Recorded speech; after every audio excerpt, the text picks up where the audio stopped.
जय श्री राधा माधव। सद्गुरुदेव भगवान की जय हो। परम पूज्य श्री भाई जी की पुस्तक से आज भाई जी कह रहे हैं, इस स्थूलवाद प्रधान इंद्रियां सुखान्वेषी संसार में स्वाभाविक ही ईश्वर पर श्रद्धा कम होती चली जा रही है।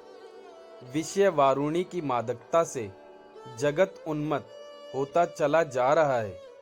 जो लोग अपने को ईश्वरवादी मानते हैं और ईश्वर को सर्वव्यापी सर्वांतर्यामी कहते हैं, वे भी जब छिपकर पाप करते हैं, मन में पाप वासनाओं को स्थान देते नहीं सकुचाते, तब यही प्रतीत होता है कि उनका ईश्वर को सर्वव्यापी और सर्वांतर्यामी भी कहना विडंबना मात्र है।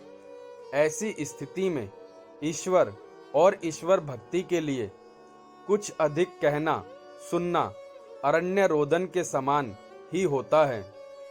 परंतु इस त्रित्राप तप्त संसार के लिए ईश्वर भक्ति की सुधा धारा के सिवा अन्य कोई साधन भी नहीं है, जो हमें प्रतिदिन बढ़ते हुए दुख दावानल से बचाकर शीतल कर सके।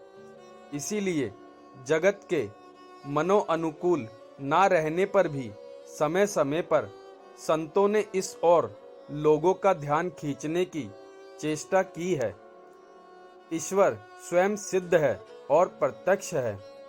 उसे किसी के द्वारा अपनी सिद्धि कराने की अपेक्षा नहीं है। जीव जब तक माया मुग्ध रहता है तब तक उसे नहीं दिखता। जिस दिन उसका भाग्य उदय होता है, उस दिन संत महात्माओं की कृपा से उसकी आंखें खुलती हैं।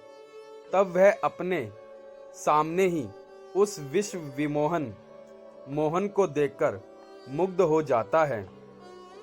उस समय उसका जो माया का आवरण हटता है, वह फिर कभी सामने नहीं आ सकता। वह कृतकृत्य हो जाता है। परंतु माया मुग्ध प्राणी के लिए ऐसा अवसर कठिनता से आता है। जब भगवान कृपा करके उसे सांसारिक विपत्तियों में डालते हैं, तब जगत से हृदय में निराशा उत्पन्न होती है। उस समय संतों का संग प्राप्त होने पर भगवान की ओर जीव की रुचि होती है। भगवान का स्मरण दुखों में अनायास हुआ करता है। इसी से देवी कुंती ने भगवान श्री कृष्ण से विपत्ति का वरदान मांगा था। जब चारों ओर से विपत्ति के बादल मंडराने लगते हैं, कहीं से भी कोई सहारा नहीं मिलता, उस समय मनुष्य का हृदय स्वाभाविक ही उस अनजाने, अनदेखे, निराश्रय, परम आश्रय किसी अचिंत्य शक्ति की गोद में आश्रय चाहता है। उस समय उसके मुख से सहसा यह शब्द निकल पड़ते हैं कि प्रभु, अब तो तू ही बचा।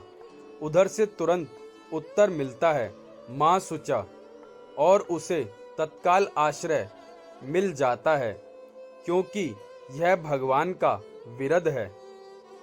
जय श्री राधा माधव।